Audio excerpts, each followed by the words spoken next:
ये वीडियो देखने के बाद आपका सिर्फ एक काम बचता है, केमिस्ट्री की एनसीईआरटी में जाना है, पी ब्लॉक चैप्टर खोलना है, वहां पे सल्फ्यूरिक एसिड खोलना है और बस चेक करना है कि सारी रिएक्शन सारे पॉइंट्स याद हुए कि नहीं। ठीक है, याद करवाने की रिस्पॉन्सिबिलिटी मेरी। वीडियो को बिना स्किप किए आराम से देखना है लास्ट तक। ज्यादा लंबी वीडियो नहीं है, मैं खुद ही छोटी वीडियो बनाऊंगा। देखो देखो सल्फ्यूरिक एसिड के बारे में कुछ नहीं याद रखना, सिंपली ये 4 पॉइंट याद रखने हैं। ये 4 पॉइंट याद रख लिए, अपना काम खत्म। और ये भी याद भी नहीं रखने, अपने आप बन जाएंगे। मैं अभी दिखाऊंगा कैसे अपने आप ही बन जाएंगे। देखो फर्स्ट पॉइंट है एसिडिक कैरेक्टर, कि सल्फ्यूरिक एसिड का एसिडिक कैरेक्टर होता है। तो इसमें कौन सी बहुत बड़ी साइंस है यार, देख लो नाम में ही आ रहा है एसिड, तो सिंपल सी बात है इसका एसिडिक कैरेक्टर होगा। ठीक है, नाम में आ रहा है एसिड तो इसका एसिडिक कैरेक्टर होगा। कॉमन सेंस की बात है। पहला पॉइंट अपना बिल्कुल क्लियर है। सेकंड पॉइंट है ऑक्सीडाइजिंग नेचर। देखो या तो इसको आप ऑक्सीडेशन स्टेट से भी कर सकते हो कि सल्फर की +6, कि सल्फर की ऑक्सीडेशन स्टेट होती है +6। अब देखो सल्फर +6 से ऊपर तो जा नहीं सकता, नीचे ही जा सकता है, +4 +2 ऐसे ही जा सकता है। तो कैसे काम करेगा ये ऑक्सीडाइजिंग नेचर। ठीक है, पर मैं कैसे याद रखता था, देखो मैं सिंपली ऐसे याद रखता था, ऑक्सीडाइजिंग नेचर है ना, तो इस पे ऑक्सीजन देख लो, ऑक्सीजन है इसके पास 4, मतलब बहुत सारी ऑक्सीजन है। तो बहुत सारी ऑक्सीजन है तो ये ऑक्सीजन को देगा, ऑक्सीजन को डोनेट करेगा। तो ऑक्सीजन को देगा तो ये हो जाएगा ऑक्सीडाइजिंग नेचर का। सिंपल है। अब देखो ये वाले दोनों पॉइंट हम कैसे याद रखेंगे। देखो सिर्फ एक बात याद रखनी है कि जो सल्फ्यूरिक एसिड है ना, सल्फ्यूरिक एसिड है उसको बहुत प्यार है किससे, वाटर से। सल्फ्यूरिक एसिड को बहुत प्यार है वाटर से। ठीक है, अब एक सिंपल सी बात सोचो कि आपको किसी चीज से प्यार है, मान लो आपको चॉकलेट से प्यार है, तो अपनी चॉकलेट आप किसी को नहीं दोगे। ठीक है, अपनी चॉकलेट आप किसी को नहीं दोगे और दूसरे किसी के पास चॉकलेट मिल गई तो उसको भी छीन लोगे। सिंपल है, ऐसे ही याद रखेंगे कि हमें चॉकलेट से प्यार है तो हम अपनी चॉकलेट किसी को नहीं देंगे और दूसरे के पास चॉकलेट दिख गई उसकी भी छीन लेंगे। मतलब इसको अब पानी से प्यार है तो ये अपना पानी किसी को नहीं देगा, मतलब इसकी वॉलेटिलिटी है लो। ठीक है, सिंपल है ना, वॉलेटिलिटी लो है मतलब इसका पानी कम उड़ेगा, इससे पानी कम उड़ेगा। तो पानी कम उड़ने का मतलब है इसको पानी से प्यार है, इसलिए वो पानी को नहीं उड़ने दे रहा। सिंपल है, इतनी बात क्लियर है। अब दूसरी देखो, इसको किसी के पास, सल्फ्यूरिक एसिड को पानी से प्यार है तो इसको किसी के पास पानी दिख गया तो ये उसका पानी छीन लेगा। मतलब ये बहुत अच्छा डिहाइड्रेटिंग एजेंट है, दूसरे को डिहाइड्रेट कर देगा और उसका पानी खुद ले लेगा। तो चारों पॉइंट अपने क्लियर हैं। सल्फ्यूरिक एसिड के नाम में आ रहा है एसिड, तो सल्फ्यूरिक एसिड होता है एसिडिक नेचर का। ठीक है, H2SO4 के पास बहुत सारे ऑक्सीजन हैं तो ये बिहेव करेगा ऑक्सीडाइजिंग नेचर। ठीक है, नेक्स्ट देखो डिहाइड्रेट, ये था हमने क्या किया था कि पानी से बहुत प्यार है तो किसी के पास पानी दिख गया तो छीन लेगा, मतलब डिहाइड्रेटिंग नेचर। और ये पानी से बहुत प्यार है मतलब अपना पानी उड़ने नहीं देगा, मतलब इसकी वॉलेटिलिटी होती है लो। ये 4 पॉइंट एनसीईआरटी में ऐसे ही दिए गए। अब एक एक करके इन पे बात करते हैं जो इनमें रिएक्शंस दी हुई हैं। ठीक है, देखो सल्फ्यूरिक एसिड के बारे में हमने अभी 4 पॉइंट्स देखे, अब इनको 1 बाय 1 कवर करते हैं। सबसे पहले है एसिडिक कैरेक्टर, सिंपली H2SO4 का एसिडिक कैरेक्टर शो करना है। देखो सिंपल है, एसिड क्या होता है, जो H+ देता है। एसिड क्या होता है, जो H+ देता है। अब इसमें देखो यहां पे है 2 हाइड्रोजन, मतलब हमें लगेगा कि ये 2 H+ देता है और लगना भी चाहिए और देता भी 2 ही है। ठीक है, 1 और 2।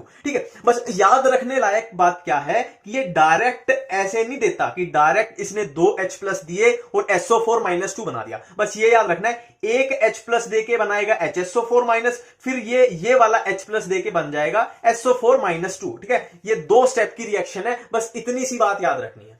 अब नेक्स्ट है पॉइंट बी कि H2SO4 एक ऑक्सीडाइजिंग एजेंट होता है। इस बात को हमने कैसे याद किया था कि H2SO4 के पास यहां पे देखो बहुत सारे ऑक्सीजन थे, H2SO4 के पास बहुत सारे ऑक्सीजन है तो ये अच्छा ऑक्सीडाइजिंग एजेंट है। ठीक है, रिएक्शन सिंपल सी है। देखो यहां कॉपर को देखो, कॉपर की ऑक्सीडेशन स्टेट 0, सल्फर की यहां पे 0, कार्बन की 0, तो H2SO4 ने क्या किया, इनको ऑक्सीडाइज कर दिया। ठीक है, यहां पे कॉपर हो जाएगा +2, सल्फर होगी +4, कार्बन हो गया +4। ठीक है, 0 से +2, 0 से +4, 0 से +4, इतनी सी सिंपल सी रिएक्शन है। बिल्कुल ये अपना क्लियर है।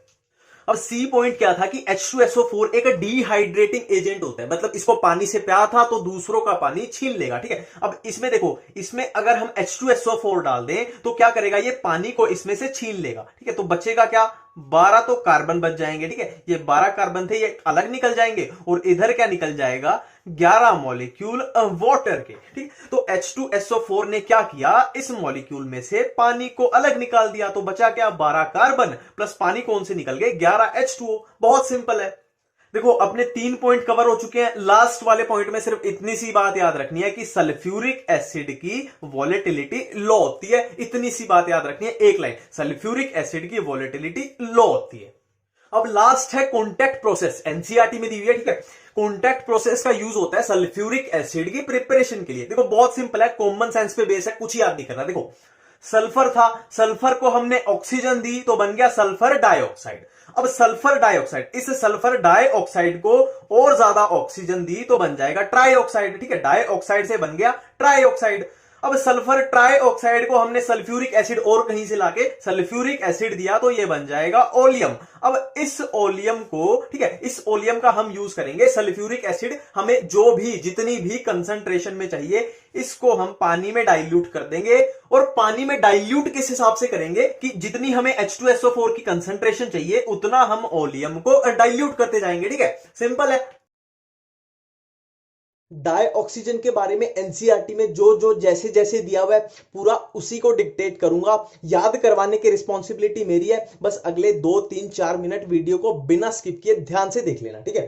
देखो एनसीईआरटी में कैसे दिया हुआ है, डाई ऑक्सीजन के कैसे दिया हुआ है, पहले हम करेंगे डाई ऑक्सीजन की प्रिपरेशन, फिर हम करेंगे डाई ऑक्सीजन की केमिकल रिएक्शन।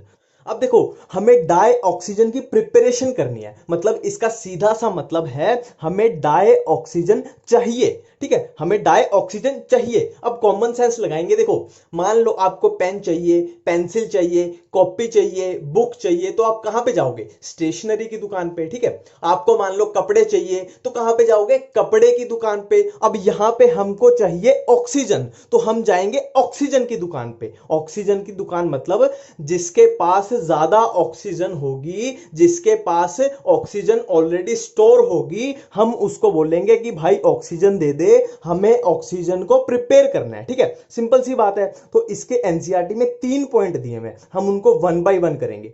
और प्रिपरेशन के बाद हम करेंगे केमिकल रिएक्शंस। इसको मैंने 2 पॉइंट्स में डिवाइड कर दिया। तो पहले हम करेंगे प्रिपरेशन, 1 बाय 1 जो 3 पॉइंट है उनको 1 बाय 1 कवर करते हैं, ठीक है। अब देखो मैंने डाई ऑक्सीजन की प्रिपरेशन में 3 पॉइंट्स की बात की थी, तो उसमें सबसे पहला पॉइंट ये वाला है। देखो फिर से वो बात रिमाइंड करो कि हमें कोई चीज चाहिए तो हम किसके पास जाएंगे, जिसके पास वो ऑलरेडी स्टोर है। तो क्या है, by heating oxygen containing salts, जैसे कि नाइट्रेट्स, सल्फेट्स, क्लोरेट्स। पूरी एनसीईआरटी की लाइन डिक्टेट करवा रहा हूं, ठीक है। अब इनमें हमें देखने से ही पता लग रहा है कि इनके पास बहुत सारी ऑक्सीजन है। नाइट्रेट के पास बहुत सारी ऑक्सीजन है, सल्फेट के पास बहुत सारी ऑक्सीजन है, क्लोरेट के पास बहुत सारी ऑक्सीजन है। तो इनको जब हम हीट करेंगे तो ये एक टाइप से ऑक्सीजन की दुकान है। इनको हम हीट करेंगे तो हमें मिलेगी ऑक्सीजन। एग्जाम्पल सिर्फ एनसीईआरटी में एक ही रिएक्शन दी हुई है, वो है क्लोरेट की, कि KClO3 को हीट किया तो हमें मिली ऑक्सीजन। तो ये तो हुआ हमारा पहला पॉइंट। अब नेक्स्ट है सेकंड पॉइंट, मतलब ये है हमारी ऑक्सीजन की दूसरी दुकान। तो इस पॉइंट में क्या है कि मेटल्स लो इन इलेक्ट्रोकेमिकल सीरीज, जैसे कि AgHgPb, वो क्या करेंगे, ऑक्सीजन को लूज कर देंगे। अब क्यों कर देंगे, इसका सिंपल सा रीजन है।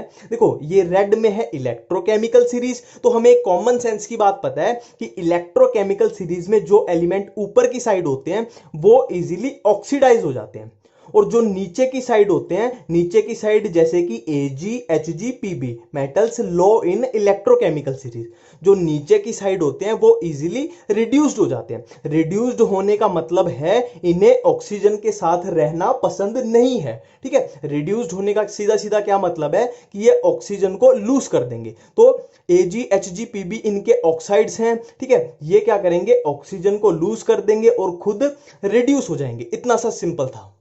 अब थर्ड पॉइंट है सबसे इजी H2O2 की डीकंपोजिशन। देखो इसके नाम से ही पता लग रहा है H2O2 मतलब ये कहीं ना कहीं ऑक्सीजन छुपा के बैठा है। अब छुपी हुई ऑक्सीजन को डीकंपोज करके हमने निकाल लेना है, बचेगा क्या? वाटर। ठीक है, H2O2 में नाम से ही पता लग रहा है कि ऑक्सीजन छुपी हुई है, तो छुपी हुई ऑक्सीजन को निकाल के हम वाटर को रिलीज कर देंगे। सिंपल है।